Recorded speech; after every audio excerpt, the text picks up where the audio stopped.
Welcome to another session of the TEL Researcher series. You might have noticed that our hashtag has changed slightly to HE researchers, and it's because we've expanded our reach to researchers in HE whose work might not necessarily be sort of TEL focused. So depending on our guests going forward, you might see us using TEL Researcher, you might see us using HE researchers. That depends on how our guests would like us to use. So the two hashtags are going to be used interchangeably. But the fundamentals of the series hasn't changed. It's just still about researchers coming onto the show to talk about their journey so far. So I'm just going to quickly introduce myself and John, and then we'll go on to the main show. So I'm Puyi, and I am one of the doctoral students on the e-research and TEL program at Lancaster University, cohort 14. According to us, that is the best cohort. Other cohorts are obviously entitled to their opinions, but ours won't change.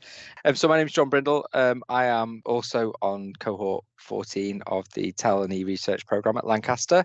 Also learning design manager at Edge Hill University in Ormskirk. It is my honour to introduce to you someone who is truly magnificent and is well loved and respected in the HG community. Someone I've admired from afar for a very long time. And until about a year ago, we finally met at a conference in London. And the first thing that she said to me was, "Where's Patch?" That's my cat, by the way. "Where's Patch? Is she in your backpack?" We've instantly bonded through our love of cats, and you can see Pickles behind her.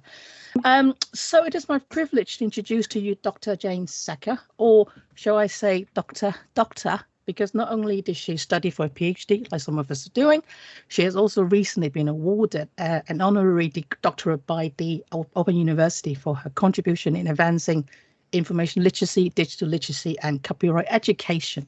If there's something in these areas that Jane doesn't know, it is because it's not worth knowing.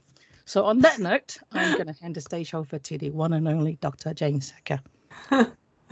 Thank you very much, Puyin. Thank you. Can everyone hear me all right? Yes? All good? Yeah, that was what. Thank you. Yeah.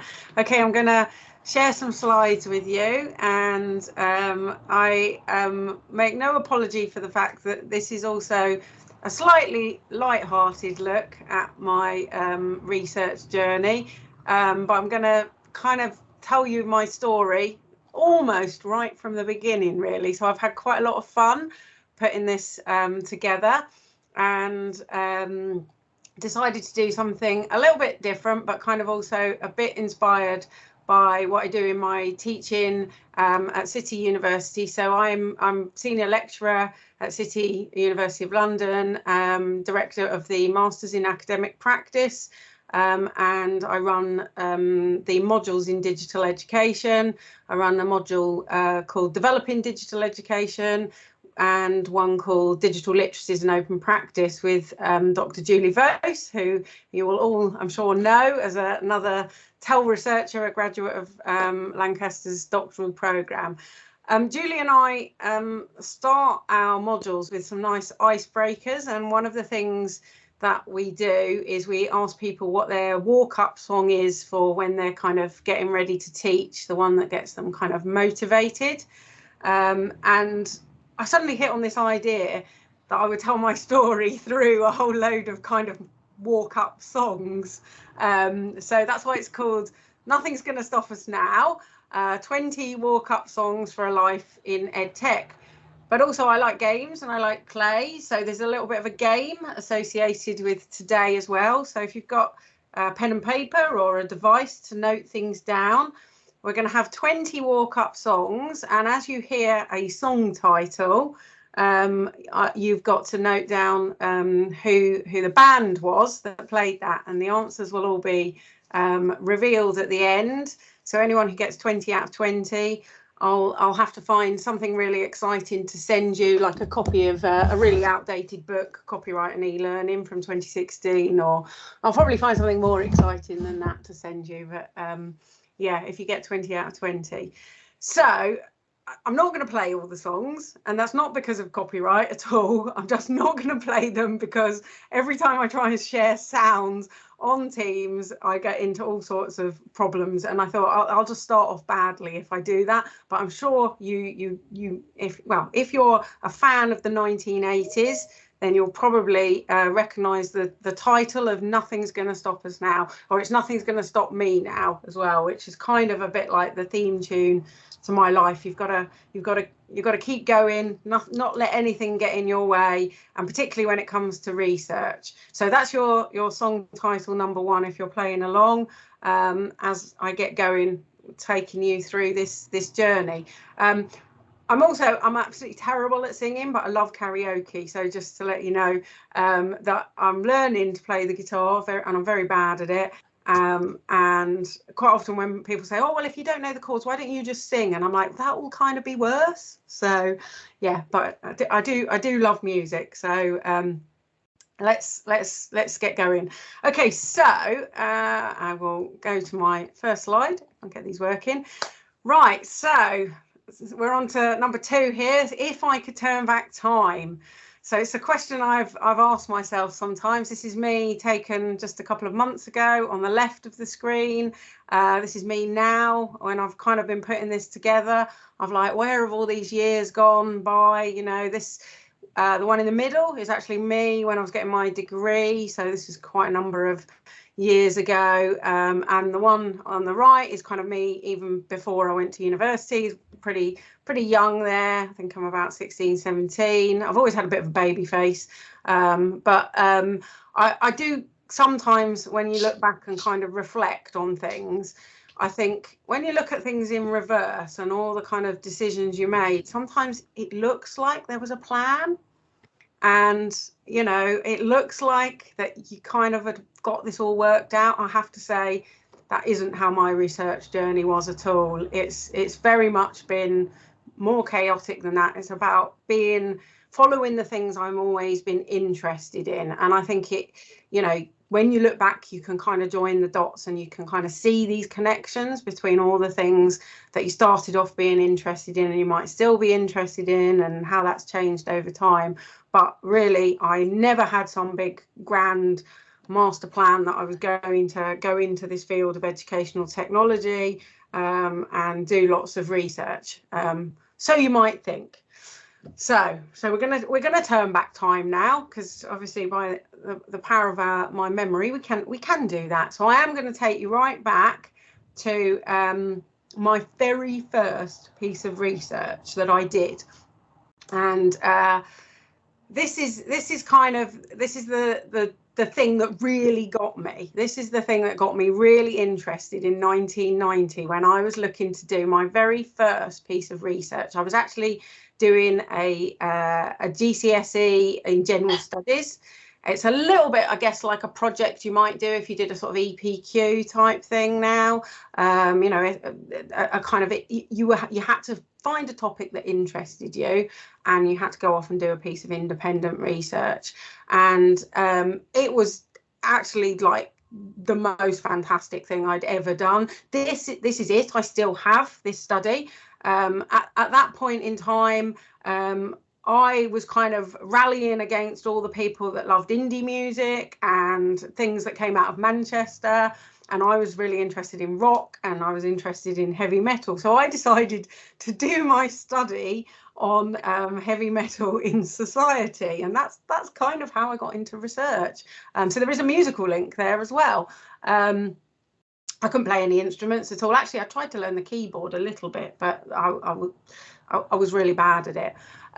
But I was really interested. You can see the picture in the middle. I went back and looked at a brief history of where heavy metal came from. So if you know anything about this, the answer isn't on that page actually, but that might give you a clue to who the song title from slide number 2.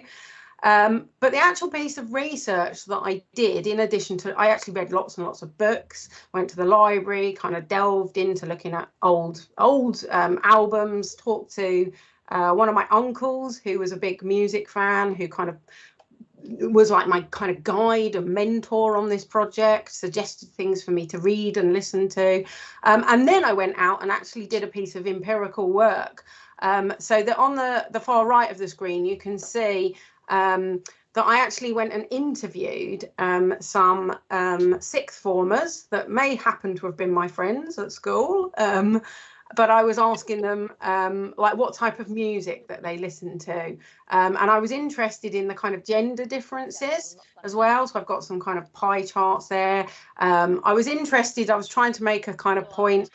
So yeah, I was interested in who was interested in indie music. Actually, I think it's really difficult to see, but very slightly this piece of research, which there was no way I biased the sample at all by only asking the people I knew liked heavy metal. 13% of sixth formers at the time liked heavy metal music, compared to 12% who liked indie music, and that kind of vindicated me. I was like, yeah, I found something out really interesting that kind of just, you know, a kind of confirmation bias type thing. I think really I was looking to prove a point, and I selected my sample very carefully. And at that point, let's not go too much into the limitations of this study, given I probably only interviewed about 20 people about their likes and dislikes about music. But that is actually how I got interested in doing research. And I put that on a shelf. It's not actually been digitized. It's not yet in a university repository. I'm sure after today someone will be asking if I can get this on open access, but it's not. And off I went doing my A levels, blah, blah, blah. And we're on to the kind of next chapter. So I've entitled this Dancing Queen. So that's number 3. If you want to, you probably can guess. Also, there's a bit of a link with the place where I went to go to university. I went to the University of Wales in Aberystwyth, and I did do quite a lot of dancing at the time in a kind of nightclub stroke pub that I think you can just about see behind the bandstand. Anybody who knew Aberystwyth in the 1990s, it was called the Bay, and there was a lot of dancing went on in the Bay.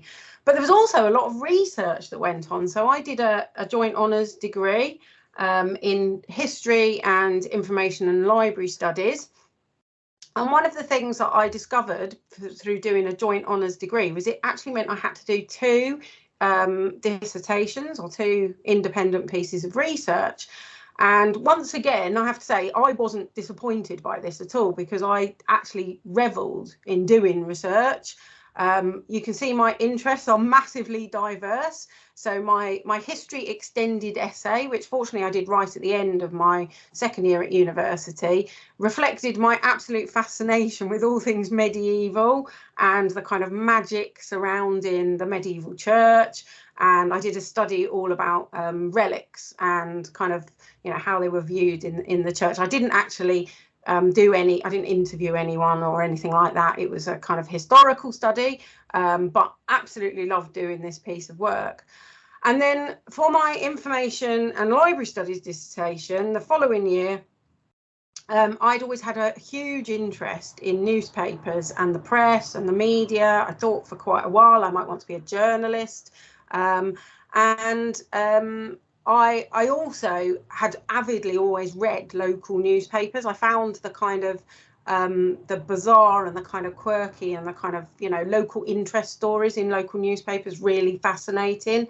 And I'd spent a summer between my first and second year at university working in a record office, where they'd sent me into the basement to look at some old newspapers.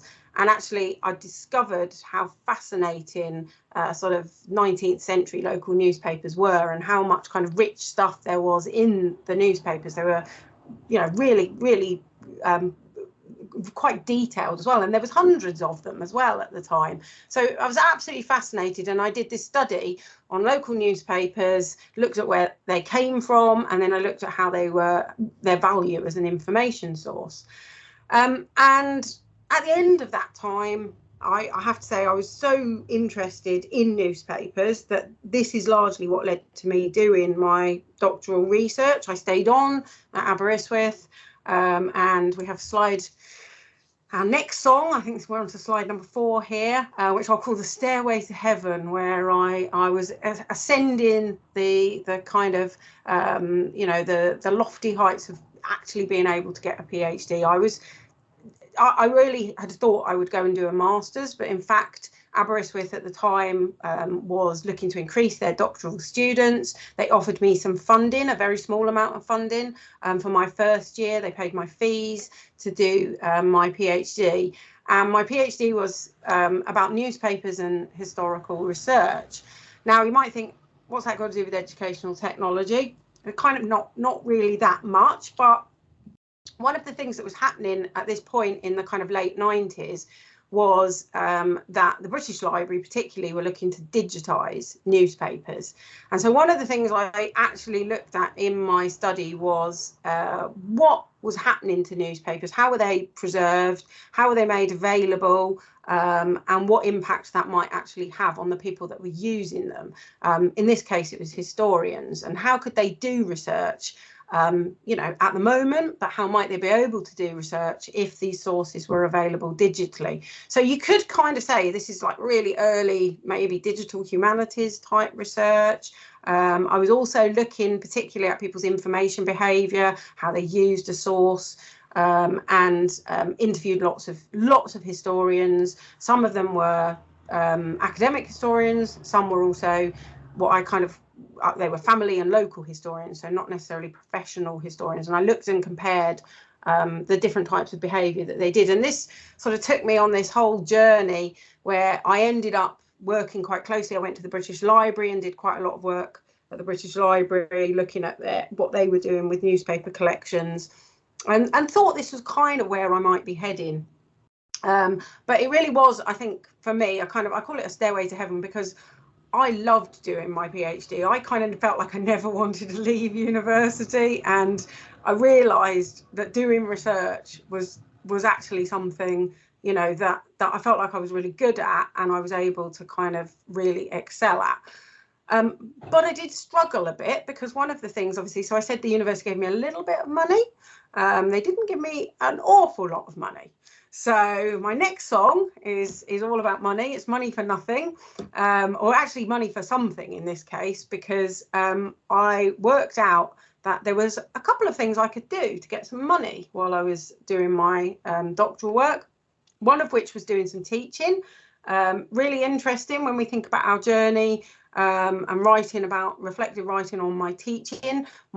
Much of my early teaching was all in computer-based workshops. I did lots of workshops for master's students in the sort of mid to late 90s about how to use very early versions of the internet, teaching them about things like Telnet and FTP, and teaching them sort of online searching where you had to use like dial-up services, all sorts of things, and largely also teaching a lot of distance learning students who would come on summer schools, the kind of practical, what you now might call digital literacy skills. Many of these people were also very, very nervous about using computers. And I feel like it was really sort of foundational actually in loads of the teaching I do now, working in that sort of setting. I feel really fortunate that I got so much experience doing it, but I have to say I didn't actually get any training in how to do it. I just got thrown in and had to do it, so which is always interesting when you reflect back. But I also, in addition to teaching, managed to get some work doing as a research assistant.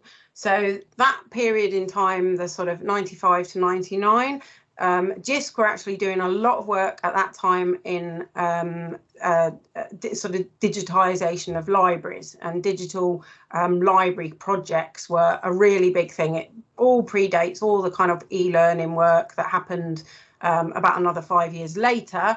But they had a very big program that was called the eLib program, and Aberystwyth managed to get a big chunk of work for a project that was called News Agent for Libraries. It was about current awareness services and how librarians wanted to keep themselves up to date with CPD. And I was the research assistant on this project. So I think one of my first publications actually comes out of this project. And really exciting. It was a really great research team. We were working with what was called Surlim at the time, which was in Preston. I think that must be University of Central Lancashire now. And we were also working with the University of Bath, an organisation that was the UK Office for Library Networking. And so I got to go around the country, went to a few conferences as well, and another, as I say, a publication that came out of that. So it was a really great experience.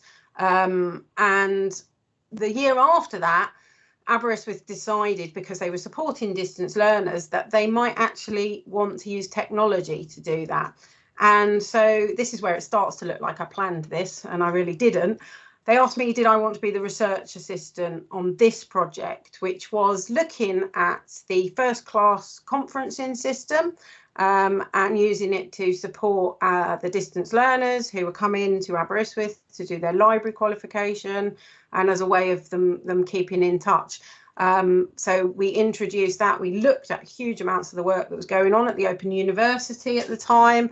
Aberystwyth was very influenced by the kind of learning design sort of models that were used at the Open University, and we introduced this system, and I did a lot of the evaluation with the students about what they thought of this platform, and you know, how it worked and how we could kind of structure it to make to kind of keep them motivated and support them. So it's really, really foundational kind of work I did in these kind of areas related to technology.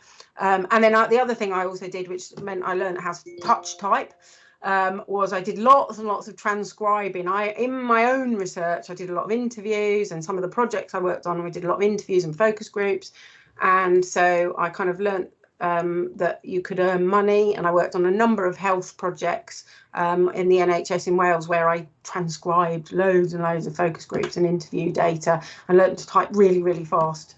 So it was, you know, all these kind of ways of getting some money that was actually for something that helped fund my PhD. So that's my kind of next song about. Obviously, all good things come to an end, and I actually did have to get a job. So I've called this one School's Out, and I think we're on song number 5 now. I finally, I think I was kind of approaching must have been about 25 by this point. Maybe I think my dad had given up hope that I'd ever get a job, but I finally got myself a job working, not surprisingly, on a research project. I'd gone for a job at the British Library, and didn't get that job, but did get a job that the British Library were funding, based at the Natural History Museum. So I have to say it was kind of a bit of a dream to walk under the dinosaur for, you know, every morning, to go into the Natural History Museum. And it was a project that was actually had a sort of very, I guess, tangential link to my PhD. So I'd looked at what were the needs of historians. This project was looking at scientists in the sort of natural sciences and what were their needs. And rather than newspapers, we were looking at journal collections. So the kind of background to this was increasingly looking at digitising some of these collections, looking also at how they could be shared between different organisations. So I had a huge spreadsheet. I realised at this point I hated spreadsheets as well, because at one point it corrupted and I lost all my data, and it was an absolute, yeah, it taught you the perils of why you must back everything up. But I was mapping which libraries around London had different types of titles and what could be done to kind of collaborate better. Did everybody need to keep everything? But what would be the impact on scientists if, you know, things weren't available sort of to hand? I guess, you know, what would be the impact of having digital collections? So really, really interesting project that kind of, you know, continued my interest in working in this kind of technology sort of library area, but actually a very short 6-month project. And I had really hoped that it might lead me into actually working at the British Library. Sadly, it never happened, but there was something at the end of that proved to be, I guess, a bit of a defining moment for me. So song number 6 is by a band that's one of my favourite bands. I don't know if people are going to know this song, hopefully you will, but it's called Born to Be My Baby, and it's a kind of project that I worked on at UCL that in a way I think was born to be my project, despite the fact that in some ways I kind of fell into this project. So went along to UCL for a job interview around I think it must have been the sort of middle of 2000, I was coming to the end of my time at the Natural History Museum, and my project wasn't being extended, and I was applying frantically for jobs, and I have to say I applied for so many that when I went to the interview at UCL I couldn't really remember what I'd applied for. And I got asked this question in the interview where they said to me, so this project's going to be all about looking at how we can make resources like books and journals available to students, and what do you know about copyright? And I remember saying, oh gosh, copyright. Well, I don't really know anything about that at all, actually. So anyone who knows anything about me knows I now know a lot about it. But they always said, oh, we so appreciated your honesty. And I said, I never confess that. I just thought, I don't even know why you're asking me. What's copyright got to do with this? So we're trying to make these books and journals available. Well, it soon became pretty clear once I got into this project that UCL was looking at all sorts of areas to improve the quality of teaching. I think it was using what was called Teaching Quality Enhancement Fund money that lots of universities got around 2000. They used it in different ways. UCL funded a whole raft of projects. And I ended up on a project that was split half between the library and effectively the education and professional development team. So one of my managers at the time was Martin Reed, who worked in the library at UCL, now works at the House of Commons Library. And my other manager was Martin Oliver, who many of you will know, big name in technology enhanced learning. And they actually both had really quite different ideas of what my project was about. And I sat between them, and I think this is where I found my sort of niche, which is sitting in that world between the kind of online learning and the library and trying to make sense of it. And the Access to Core Course Materials project, I'm actually delighted it's available in the UCL repository. I remember delivering it to them and they both frowned a bit and said, it's not a PhD, Jane, how much have you written here? Because it was a pretty chunky project. It was about 18 months. I did lots and lots of kind of case studies, and I worked with lots of different departments. Some departments for the first time decided to use what was the VLE at the time, which was WebCT, worked with the medical school on that, worked on exciting projects with some language departments who wanted to create kind of online interactive sort of tutorials.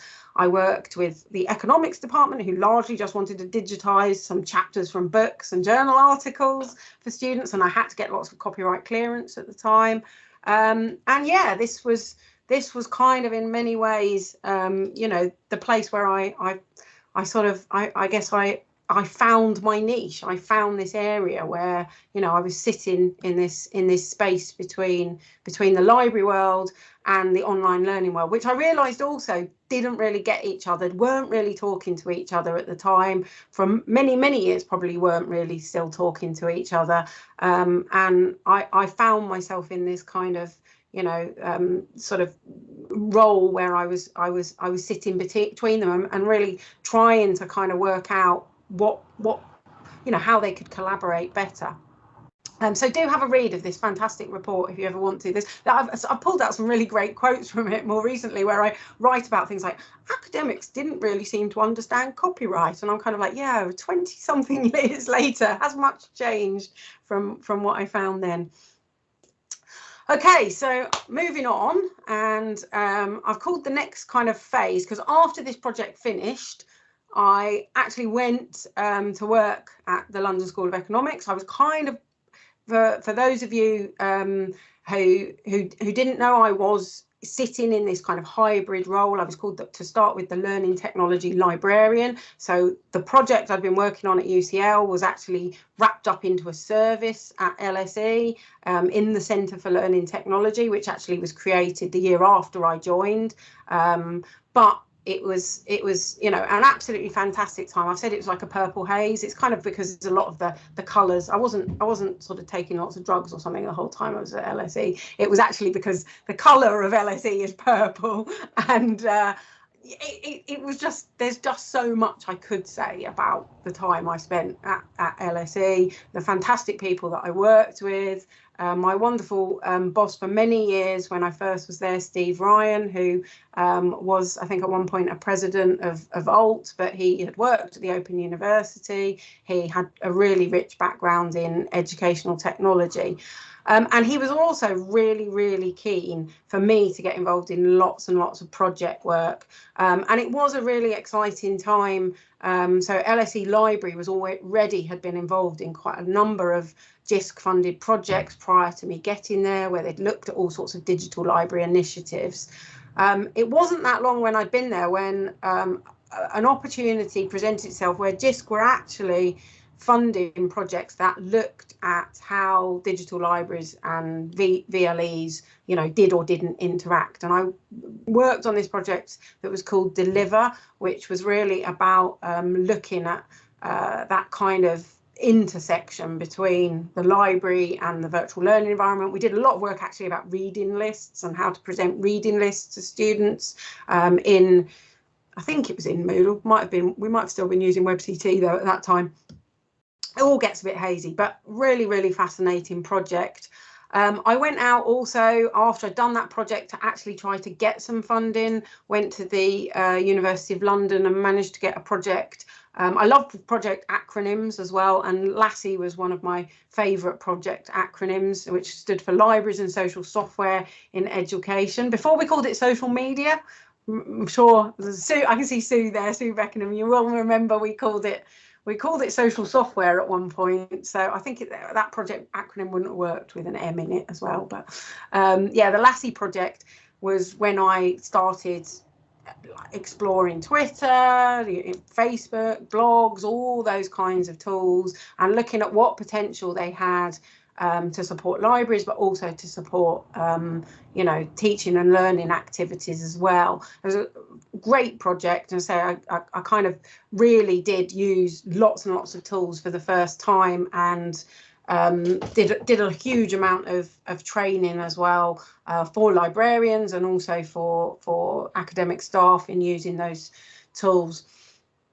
Another project that was actually the first JISC project that I was actually the project manager of was the Delilah project. So again, I probably could have had a song about that one, obviously, but Delilah was a program. So the project was actually came under a program that JISC and the HEA jointly funded, or Advanced HE as it is now. The project was looking at how we could use digital and information literacy resources in an accredited program, so basically in PG Certs, and how they might map to the professional standards framework.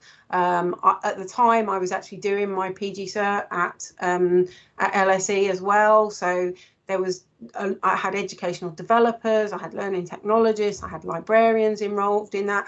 And we were also looking at, we released many of these teaching materials as open educational resources. So I got very, very excited about open educational resources, the potential to share our teaching materials. We created a learning object repository at LSE.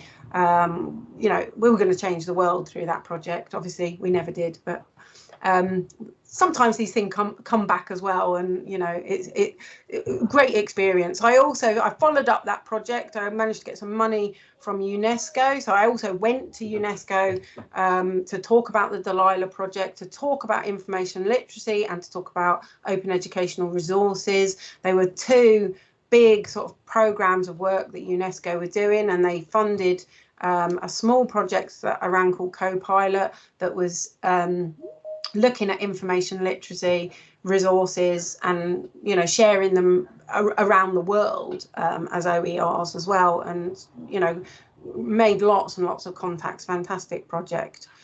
From there, the kind of next project that I worked on, I guess, I'd always worked a lot with staff, and I went along to an event in Leeds that was about digital literacy, and it was about students.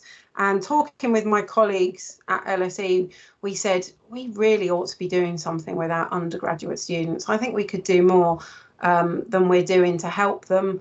And we came up with an idea, which was the Saddle project, which was our student ambassadors for digital literacy. I didn't invent this idea of student ambassadors. I think Southampton had been at the event I was at talking about something. I think they called them Digi Champs or something like that. They were kind of student champions that were helping, and I got involved in JISC's Change Agent Network, took some of our undergraduates to it.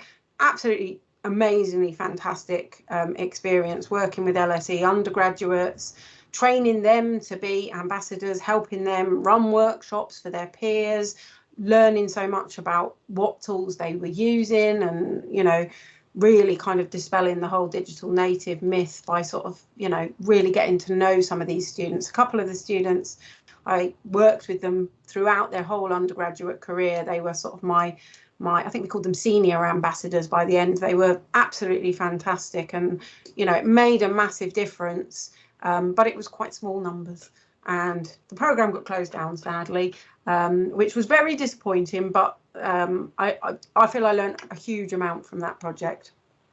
I think, and I haven't got the year there because I think it was about 2016 when I did an online course that was called again, going back to kind of looking at supporting staff. I was seconded to the University of London's international programme for 6 months, and I developed a sort of teacher training programme that was based on these kind of 23 things online courses that are all licensed under Creative Commons, and I created one for teachers in sort of all around the world that were teaching on the University of London's international programme. It meant I got to go on a really exciting trip out to Singapore and run lots of workshops around digital literacy for teachers as well.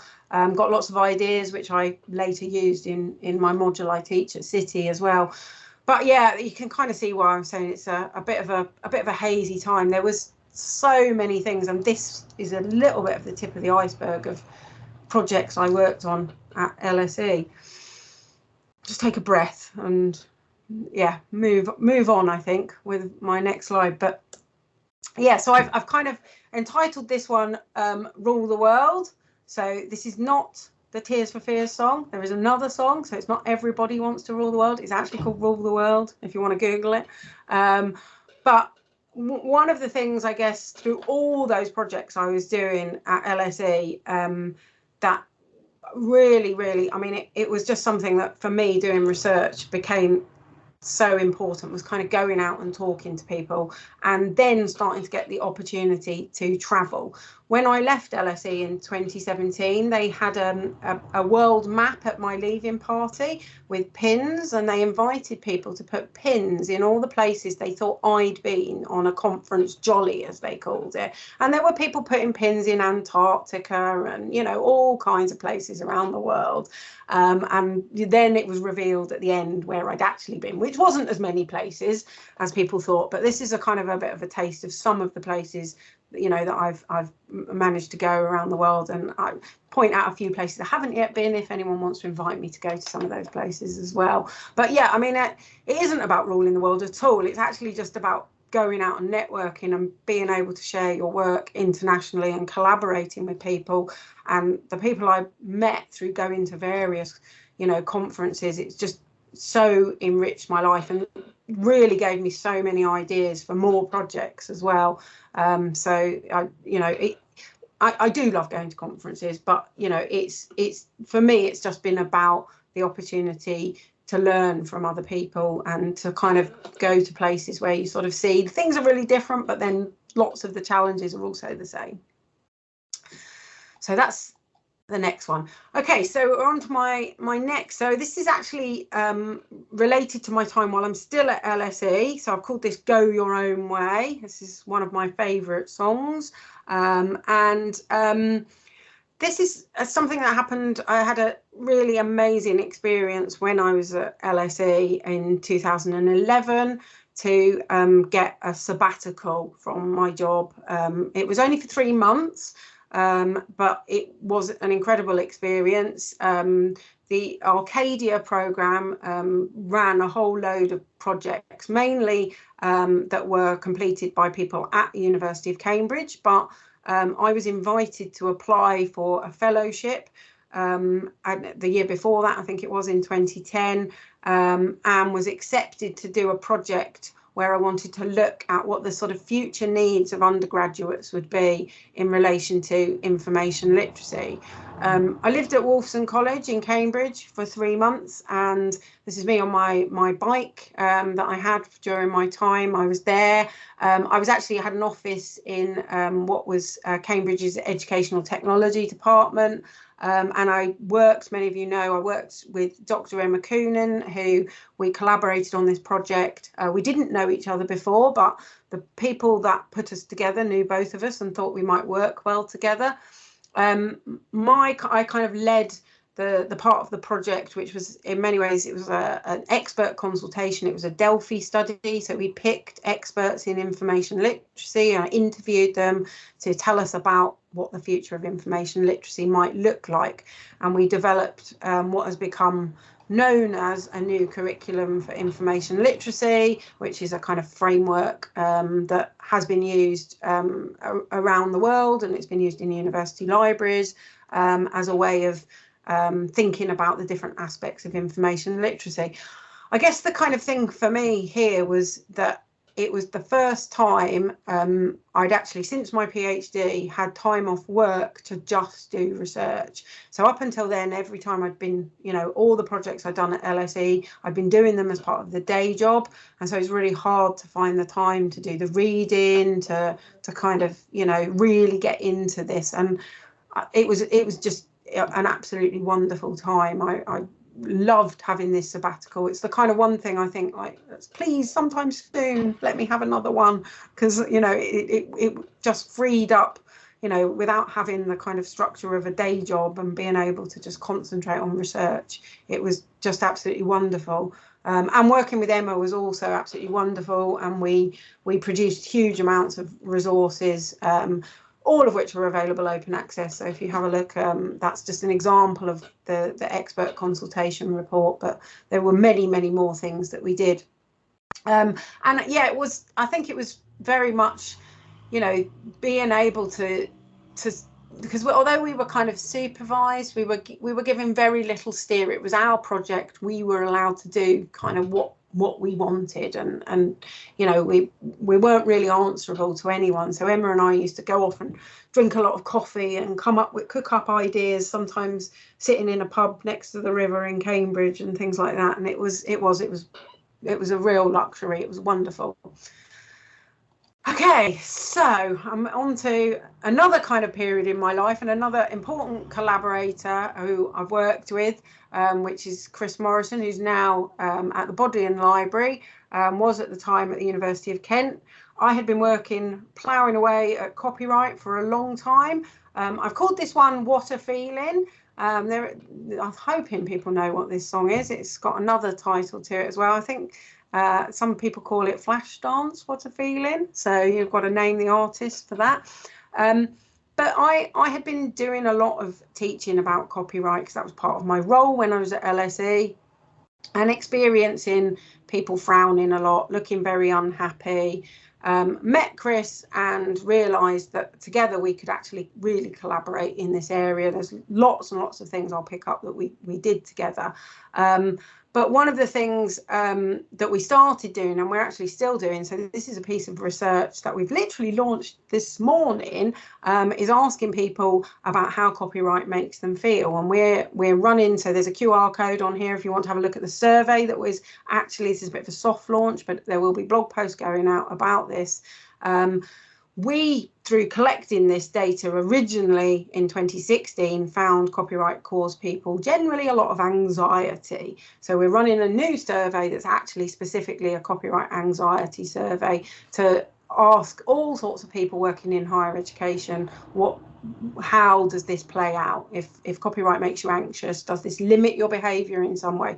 I think for me, copyright had never made me anxious, and despite going to UCL originally, not knowing that much about it, I found it an area that was very intriguing. I wanted to learn more about, and I quite quickly found that you didn't have to learn that much about it to be able to kind of then help other people. And so for me, being able to talk about copyright in a kind of clear way and to sort of, you know, demystify it is really all around this kind of, you know, not wanting people to think of this as a big, horrible, scary thing, because I never had done. I found it an interesting and fascinating thing. So, yeah, there is a whole load of things I could talk about the research I've done about copyright. But generally, I think, you know, if I can do anything to make people feel less worried and anxious about whether it's technology or whether it's copyright, that's a good day for me. So there's been a kind of whole theme around copyright, which I'll say a bit more about. So my next song is then, you know, because you might think, oh, what is all this obsession with copyright, Jane? Just give it up. Nobody else is interested. You're boring on about it. But no, I've never stopped believing. I've never stopped believing that this is an important thing and that it will help people. And I've just listed out some of the projects there that Chris and I worked on over the years. We first actually collaborated together in 2014. We did a survey that was actually an international survey. I'd found out about the survey through going to a conference. So it's one of those things, my travel, going to the European Conference of Information Literacy had led me to actually go in the wrong room and hear about some research that was being done about something called copyright literacy. I was like, oh, this sounds interesting. And I got involved in this international study, ran the study in the UK with Chris, because I'd met him around that time, and he knew, I hated Excel. I discovered he was really good at Excel, and this was quite a quantitative study. So I was like, right, I need him in my gang, because otherwise I'm going to have to do complicated things with Excel. And we know how all that went wrong many years before, and I lost my spreadsheet. That led us also to do a sort of follow-on study around that time. After that, I got really interested in phenomenography. I'd been to a couple of talks about people doing information literacy research about phenomenography. So that's, you know, the variation in experience. And I was kind of like, oh, this could be interesting to do some further qualitative research on librarians' experiences of copyrights. There's a bit of a theme coming out here. Did some another study which was about students and academic reading and their preferences for formats, whether they like to read online or whether they want to read in print, which was another really interesting, not totally copyright, but a little bit related to it. And then Chris and I got into also working together on educational games, and we actually first started collaborating on Copyright the Card Game in 2014, which is our game, which is an open educational resource.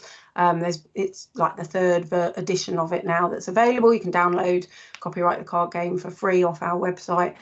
We also worked on a game called The Publishing Trap, which really came from our desire to want to communicate about copyright to researchers, early career researchers, and to help them understand open access in a way that didn't involve giving them a lecture. So it's kind of research kind of feeding into developing educational interventions. We did a really fascinating study, which we went around speaking about at quite a number of conferences about lecture capture. And we were looking at the policies and the practice, particularly about intellectual property. It was at the time when there was a lot of concern about issues related to who owned lecture capture recordings and what IP policies might say about that. So we did a piece of work about that.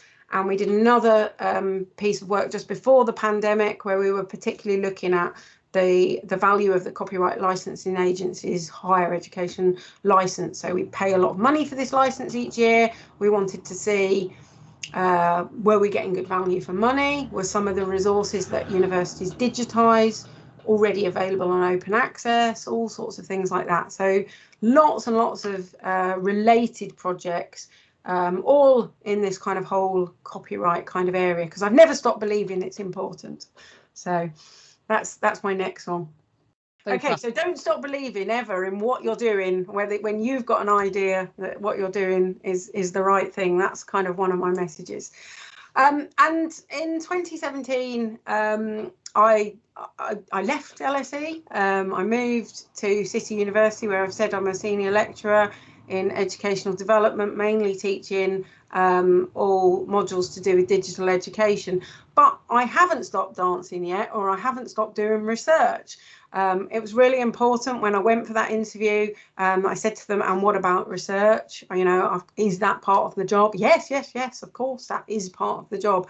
And so I've had a lot of opportunities, as well as learning to play the ukulele very badly. That was me actually at our little ukulele group we had before the pandemic at City. And I could have put a picture of me dancing, but I'd have looked a lot worse, I think. Really, really interesting projects. We did a great project during the pandemic about online learning with the International Politics Department. They had been very, very well switched on with how to set up their kind of synchronous, asynchronous learning, and we did a study that was funded by the University of London again, but to look at what the students thought of it, surveys and focus groups with students and their experiences of online learning. I've been involved also in our hybrid teaching work that we've done at City. So we've got a number of spaces kitted out for hybrid teaching. We call it ILA at City, and got involved in doing a systematic review of the literature and also some evaluation of hybrid teaching with students and staff as well, which we're hoping is going to lead to some publications. So that work is still ongoing. I've also so I did a study, a very small scale study, which I intended to continue, and it got a little bit scuppered by the pandemic in 2020, about understanding the needs of academic staff around digital literacies and open practice. So there is, I had ethics clearance at the start of this year to do some follow-up work, which I haven't yet started, but I will be building on the interviews I did in 2019 to look at staff and mainly people who come on our MA in academic practice, who take the sort of digital education modules, but to understand what they understand about openness, what they understand about digital literacy, how that kind of relates to their use of technology. There was some really interesting themes coming out of the work that I presented in 2020 at the INTED conference, but obviously much of that work had to be paused during the pandemic. And then currently I've also, I'm just in the process of analysing focus groups on staff and playful learning. So we have a sort of playful learning community of practice at City, and I'm just getting some initial findings together from the interviews that we did at the end of last year and the start of this year about staff experiences of play and playful sort of approaches to teaching, which I'm doing with Susanna Quincy, who's now our VP student experience and digital. We are going to be presenting some of this at the Playful Learning Conference as well next month. So I definitely haven't stopped dancing yet. Lots and lots of ideas for research projects there. So my next song, it's My Life, and I'm kind of basically here just giving you a couple of, I guess, coming towards the end, of tips for success when it comes to doing research. And what I sort of see when I look back at the projects I've worked on over the years is that some of them have been funded and some of them haven't. It is always a struggle to do research and to kind of carve out the time. If you can get funding to do it, then often that can, you know, buy out your time or help you get research assistant or time to sort of pay for certain aspects of the study. But I have done projects, and I've continued to do projects when there hasn't been any funding as well, which is really hard, but is not impossible. You know, where it can be. So something like the hybrid teaching work that we're doing at City is, you know, kind of part of the day job in some ways. So it's a bonus if we get some publications out of that. The other thing I've really tried to do is to, you know, as I've grown in my sort of confidence, is to try and be a mentor to new researchers. I always say to people that, you know, everyone's got a PhD inside of them. I even tell my mum, somewhere in there, mum, you could do a PhD, you know, you just got to find that thing that you really love. She doesn't believe me, but, you know, maybe one day I'll convince her. And I think, you know, seeing yourself as a researcher for some people is really hard. And so it kind of relates a little bit to the next one, which is about, you know, many of us struggle with this imposter syndrome. I have to say, I don't know that I ever did, even going back to the very early days of doing research. I always kind of felt like this was just what I was born to do, and I loved doing it. And I didn't, you know, I didn't have a massive imposter syndrome. I'm not saying I've never had it. Of course I have, but you know, I think for me, it's been about doing what interests me and following my interests as they kind of, you know, take me in this weird and wonderful journey has been really, really important to me, which is kind of then what relates to this idea that really generally what I've done is not ask permission. I ask for forgiveness, and I'm, you know, must be a dreadful person to manage largely, but I, you know, I kind of think, I'll just do it. I'll find out later, and it'll all be okay in the end. I've also seen research as, you know, a wonderful way to find people to become your friends, who start off as your collaborators, but hopefully become your kind of lifelong friends and co-conspirators and people that keep you motivated. And as I say, you know, just wonderful as a way of meeting people, being able to travel. And I spent a huge amount of my career always just saying yes to people. I have to say I'm now at the point, so don't ask me to do anything because I'm saying no. I've said this is my mantra for the rest of the year. No is the answer because I'm too busy. But, you know, I find it really hard. My instinct is always when things interest me, I want to find a way to make it possible.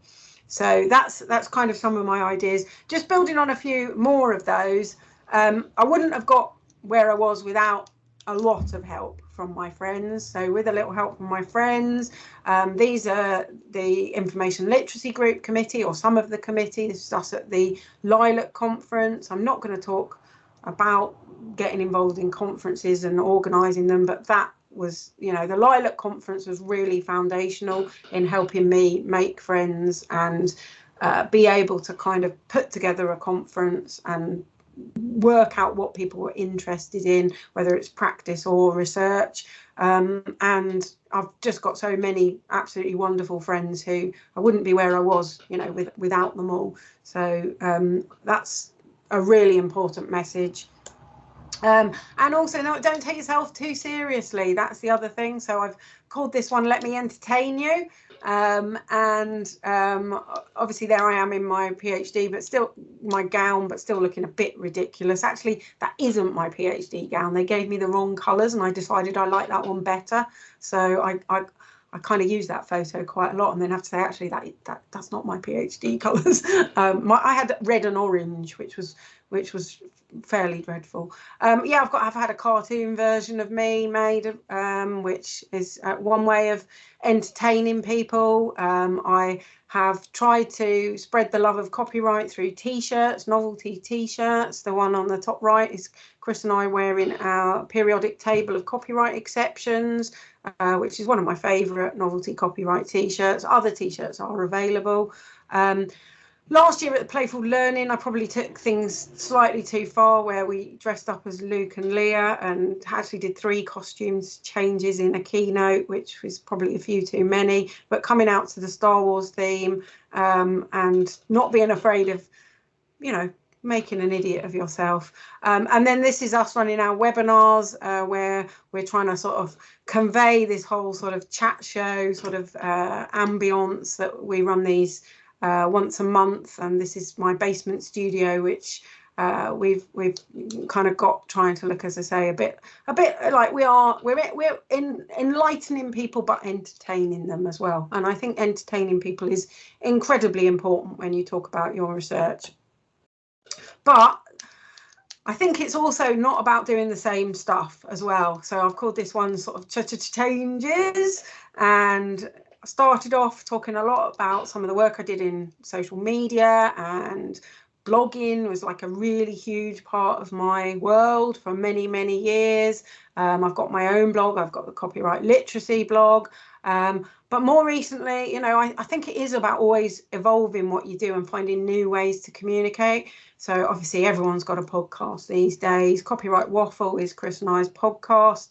If you know, you don't want to read stuff and you want to tune in, have a listen. We're talking to interesting people whose lives have been touched by copyright, and there really is some fascinating people in there. Recently we've been talking to Doctoral, who's the sci-fi writer and the kind of tech guru. We talked to Mark Lewison, who is a Beatles historian. We've talked to loads of fantastic people. Emily Drabinski, she's the American Library Association's president at the moment. So some really great people, and it's, you know, an excellent way of getting people to talk about what they do and what their passion is. You know, and yeah, who knows where we'll be next year. It's this year podcasting, who knows what comes next. So what do I do when I'm not doing research? Because I have to say, there has to be lots of time to make yourself happy. So don't worry, be happy is the kind of really the things that actually also, when I'm not doing research, I'm really passionate about. My garden, I love my garden. I'm opening my garden probably to 400 people this Sunday. I'm very excited about it. That's a picture just taken very recently of it. I'm obviously hugely passionate about Pickle, who is still asleep behind me, so that's good news. I'm a terrible runner, but I love the social side of my running club, so that's me running. I said I'm dreadful at singing, can't play the guitar, but it doesn't stop me having a go. So there's me with, I think that's my ukulele actually.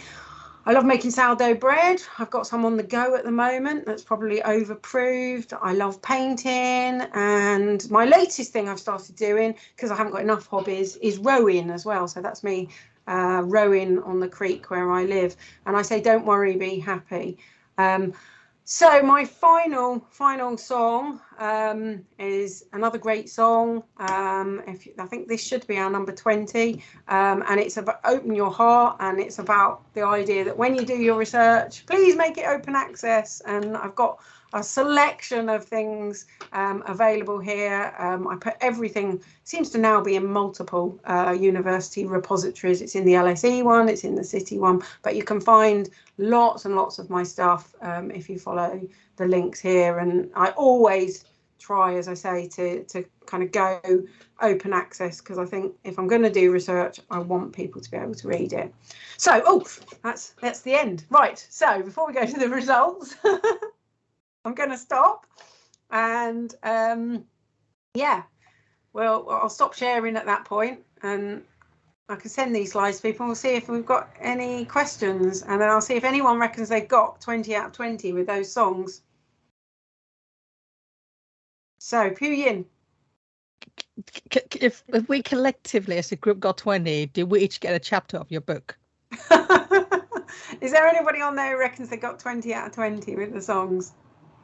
Anyone got 19? 18? What's the highest we've got? I have 13. 13? Yeah, I think. Okay. Shall I show the answers? Anyone else? Anyone else before Jane? Have we got any advances on 13? We can't let John win. Come on. He's one of the team. Okay. I will put up the answers for the slides. There's the results. I think you should be able to see those, can you? Yeah, I think I'm just sharing the whole screen, but there we go.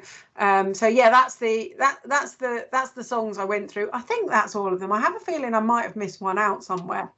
So if I did, then I apologise, but that is who that's most of the songs anyway. So, and I will, yeah, I'll stop now and take some questions. I've also, and I'll put this in the chat for you, but I've made you a Spotify playlist. It's a shareable Spotify playlist. So if you want to listen to all those songs after today, yeah, I'll just get you the link to that. And it's called My Research Journey, and I'm sure you'll all absolutely love listening to all those songs. So let's just put a link in the chat for you. And I'll make sure the links and Jane's references are going to be included in the description section of the recording, so you can always refer back to that. Yeah, and I think that is it. So I'll stop presenting, and yeah. Thank you very much. Happily take any questions or comments or anything. So Jane, I've got a question. Fast forward 20 years later. Yeah. What do you know about copyright?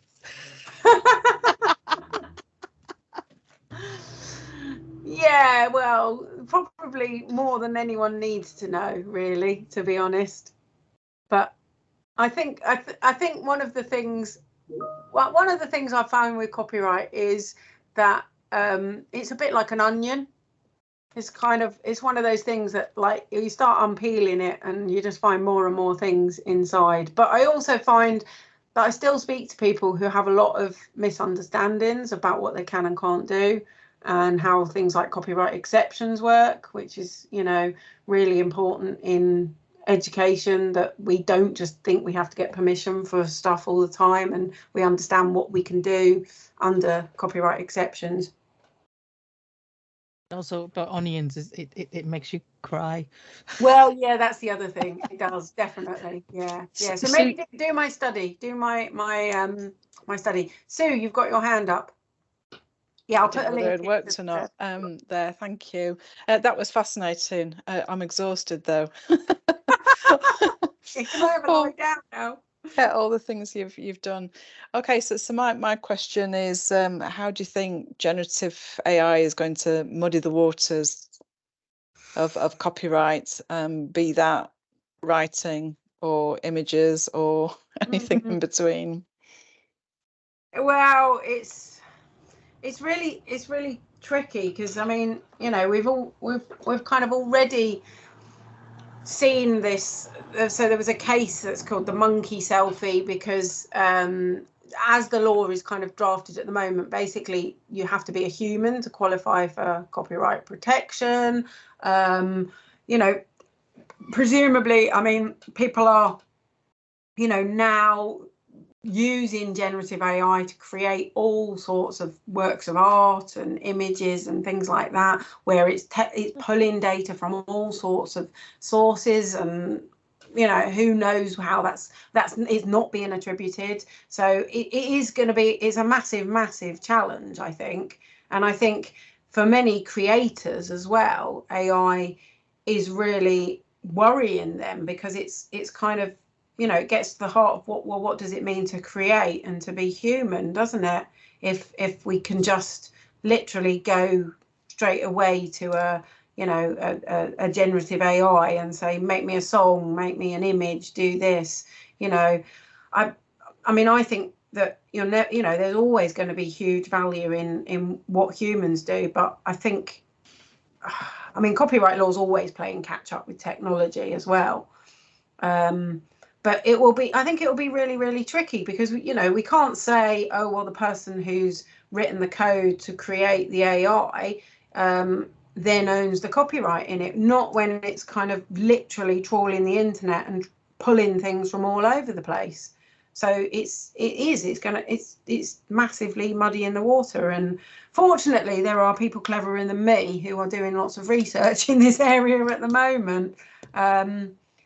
I'm running a session next week about generative AI in teaching and learning, and I'm running it for our School of Creativity and Communication. So I've got some of our journalism lecturers, our music lecturers, talking about those kinds of issues as well, because I think, you know, they are the sorts of people that it's troubling. They know they can't ignore it, the genie's out of the bottle, but they kind of, you know, if they're setting assignments for students where you've got to write a piece and they get an AI to write it, or to create a piece of music and they get an AI to create it. Yeah, it's really tricky. So definitely. who knows what's going to happen, I think. No, I agree. And I think the only advice that we can all give each other is to keep talking about it, keep openly sharing it, and, you know, discussing it and seeing what we can try and pick up along the way, because we're not going to solve it, are we, overnight? No, we're not going to solve it. We had one of our copyright and online learning webinars in February, which was from somebody who she's a PhD student in Zurich, and she's doing her research about copyright law and AI. So I'll just put a link to the YouTube video. So as I say, there are plenty of people who are doing work on that, but Margarita Windisch is a PhD student in Zurich, and that's her research, and she's particularly interested in art as well, and AI and copyright. So I've just put in a link to the recording from that where you can have a listen. I'm sure it will come up as a future topic as well for a webinar. Yeah. Thanks for that. John? Yeah. Oh, John's got his hand up. Yeah, just with your focus on doing things that you're interested in. Yeah. And things like that. I want to know what in your eyes, what's the most exciting piece of research you've done? Oh my goodness. So many of them. I mean, I think the heavy metal one for me was the most exciting one I've seen in a while. But I peaked too early, didn't I? I think really. Yeah. But just in terms of one that you've just come away from and gone, oh wow, we've really achieved something here. I have to say I'm really enjoying doing research about the role that play and games have in learning. I am really excited about that. I think I'm getting some really interesting, I mean, nothing sort of massively earth-shattering and that isn't already in the literature, but it's making me, you know, so I suppose I kind of started going down the whole, let's make copyright a game, because of the idea that I was teaching something that was kind of quite dull. So for me, it was about making the subject more engaging, but then to actually start to say, but hang on, people learn more if it's kind of, you know, a game or there's something playful in it and it changes. And why is that? I think all of that kind of area is really, really exciting to me, because it kind of, I don't know, maybe it gives me permission to kind of then carry on doing the stuff that is not just about, you know, mucking around and something being fun. There's actually a real benefit to learning here. So that really excites me. I think the projects that are kind of really, really my own, you know, so the research that I was doing before the pandemic about staff, how they think about their own and their students' digital literacies. I got some really fascinating quotes about that. That work, I deliberately didn't ask any of them about copyright, and what I found really interesting was they talked about it and it came out of the data without me prompting. So that was really exciting for me, particularly when I talked about open practice and sort of open access and things like that. And so I'm just really interested in, you know, the kind of research that helps us improve our teaching practices, because it feels like it's got a, you know, not only am I doing research and I'm able to publish about it, it has that whole sort of feedback loop where it then improves my teaching. So anything that's got that real link with practice is massively exciting to me. That's really cool. Thank you. That's really interesting. But yeah, heavy metal in society as well. Obviously, that was yeah. I'm debating scanning the thing and putting it up as a PDF on my blog, but you know, I'm a bit worried about the copyright implications because I took quite a lot out of Kerrang magazine as well. So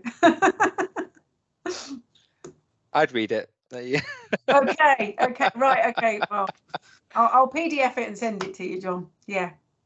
And then I'll just put it on Twitter, get you into trouble.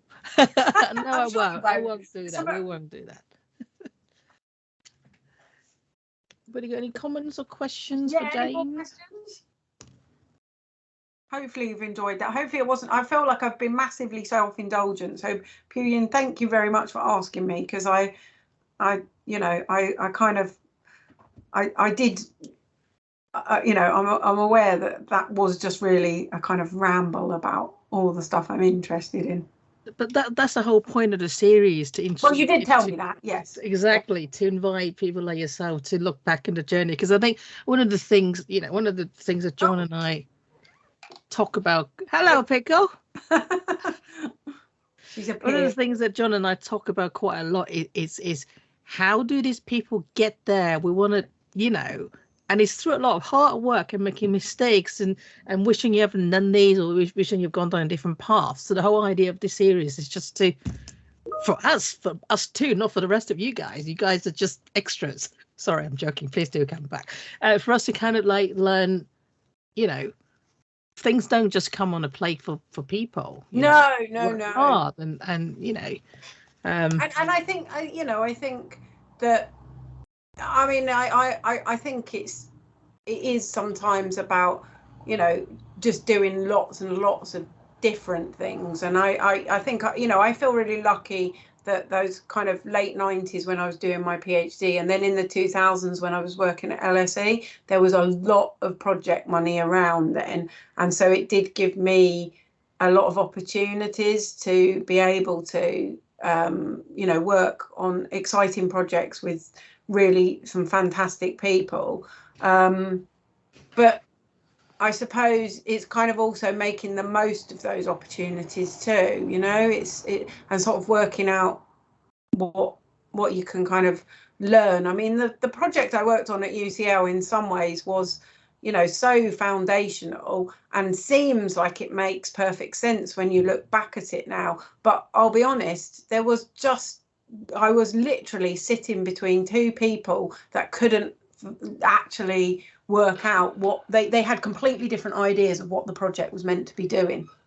That there was a library perspective on it, and there was a kind of online learning, digital technology perspective, and there was no real crossover at all. And I had to sit in the middle and try and figure this out.